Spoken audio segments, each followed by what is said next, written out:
கர்த்தருடைய பரிசுத்த நாமத்துக்கு மகிமை உண்டாவதாக. இன்று நாம் தியானத்துக்கு எடுத்துக்கொள்ள இருக்கிறதான வேத வசனம் 10ஆம் சங்கீதம் 1ஆம் வசனம். கர்த்தாவே, ஏன் தூரத்தில் நிற்கிறீர்? ஆமேன். சங்கீதக்காரனின் இந்த துவக்க அதிகாரத்தில் தனது மன குமுறல்களை வெளிப்படுத்துகிறார். தனக்கு ஏற்படுகிற பிரச்சனைகள் மத்தியில் ஏன் தூரமாய் இருக்கிறீர் என்கிறார். இன்று நமக்கும் எதிர்பார்த்த நன்மைகள் வராமல் தூரமாக இருக்கலாம். நாம் நம்பிய அநேக விஷயங்கள் நடக்காமலும் போகலாம். சில வேளைகளில் கண்ணுக்கு எட்டிய தூரம் வரை நம்பிக்கை தென்படும் சூழலே உருவாகாமல் இருக்கிறது போல் தோன்றலாம். நமது அருகில் நன்மைகளை நடக்க வாய்ப்பே இல்லாததாக தோன்றலாம். நாமும் சங்கீதக்காரனைப் போல கர்த்தாவே, ஏன் தூரத்தில் நிற்கிறீர் என்று சொல்லாமல் கர்த்தர் மேல் எப்படி நம்பிக்கை வைப்பது என்று சிந்திக்க வேண்டாம். யோசேப்பின் வாழ்க்கையில் ஒரு காலகட்டத்தில் நன்மைகள் எதுவுமே ஏற்பட வாய்ப்பே இல்லாமல், நன்மைகள் யாவும் நடக்க வாய்ப்பே இல்லாமல் கண்ணுக்கு எட்டிய தூரம் வரை நம்பிக்கை அற்று காணப்பட்டு விட்டது.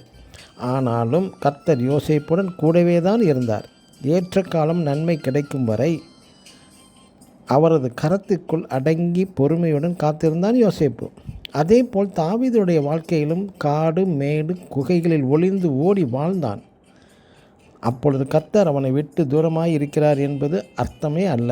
அந்த நாட்கள் நிறைவேறும் வரை பொறுமையுடன் நம்பிக்கை இழக்காமல் காத்திருந்தான் தாவீதும். யோசிப்பிற்கு தேவன் குறித்த அந்த மேன்மையான ஆசீர்வாதங்கள் வந்து சேர கொஞ்ச காலங்கள் தேவைப்பட்டது. அந்த நாட்களில் யோசிப்பு கர்த்தருடன் பக்குவம் அடைந்தான். பயங்கர கோபக்காரனாக இருந்த அரண்மனை இளவரசனாக இருந்த மோசே பக்குவப்பட 40 வருடம் ஆடுகளை மேய்க்கும் அனுபவம் மூலமாக தேவன் பயிற்சி அளித்தார். அதனால் தேவன் தூரமாக போகவில்லை.